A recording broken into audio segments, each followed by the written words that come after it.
Dear Miss Kitterman, if you're watching this, you're in the classroom now, or about to be, and I want to remind you of why you started.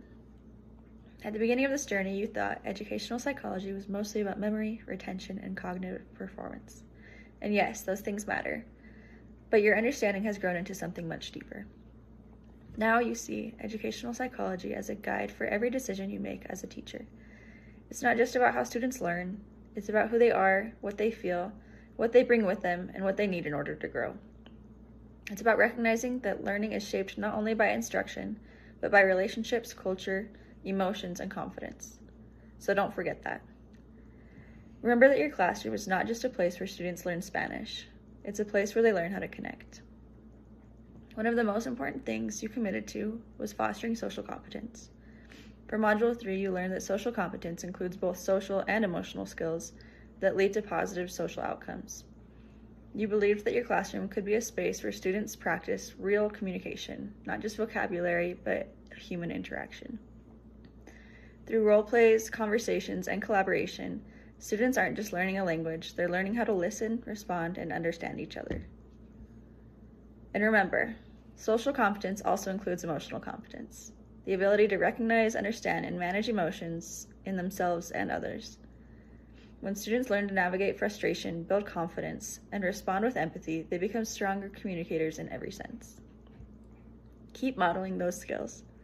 Keep pointing them out, because for some students, especially those who feel isolated or unsure, your classroom might be one of the only places where they feel seen, heard, and capable of connecting. And that matters more than perfect grammar ever will. You also made a commitment to fostering empathy. In Module 4, you learned that empathy is the ability to experience and understand the feelings of another person. You wanted your students to see the world through other people's stories, to feel joy, struggle, beauty, and hardship from perspectives beyond their own. Through real stories, real voices, and real experiences from Spanish-speaking communities, you wanted students to not just learn about culture, but to feel it. Don't rush through those moments. Let students sit with them, let them reflect, react, and connect, because empathy isn't something you can force, but it is something you can nurture. In a world that often feels divided, that work is essential. You also believed in the power of transfer. In Module 12, you learned that transfer is the influence of prior knowledge and skills on new learning. You wanted your students to see that they are not starting from zero. When you teach cognates, when you connect ideas to their lives, when you show them that they already know things that have value, you build confidence.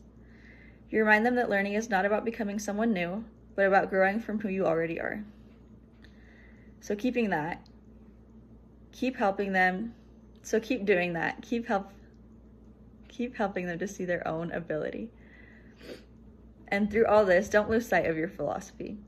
You believed that language is connection, that learning should be real, meaningful, and rooted in authentic experiences, that students learn best when they feel safe, supported, and motivated, that your role is to guide, model, and create opportunities, not to control every moment.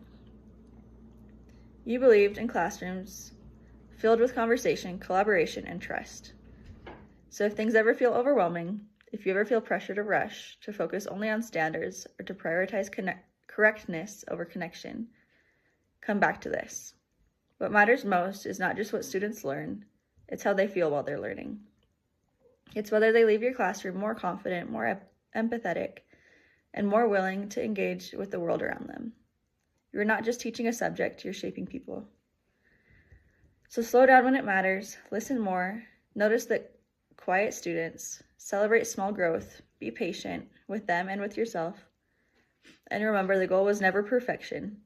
The goal is connection, growth, and humanity. Don't lose that. Sincerely, you. P.S. And don't forget where this all began. There's another Miss Kitterman who showed you what it looks like to be both a powerful and deeply caring teacher. You saw firsthand how it's possible to hold high expectations while also creating a classroom full of warmth, connection, and trust. She has been your greatest example and your constant support through this entire journey. So when you're unsure, remember her. You are not just becoming a teacher, you are continuing something meaningful that she has started many, many years ago. So dear Miss Kitterman, this part is for you. Thank you for being my inspiration, for showing me what this work can look like at its very best, and for supporting me every step of the way. I can only hope to carry forward the same strength, care, and impact that you have given to your students and to me.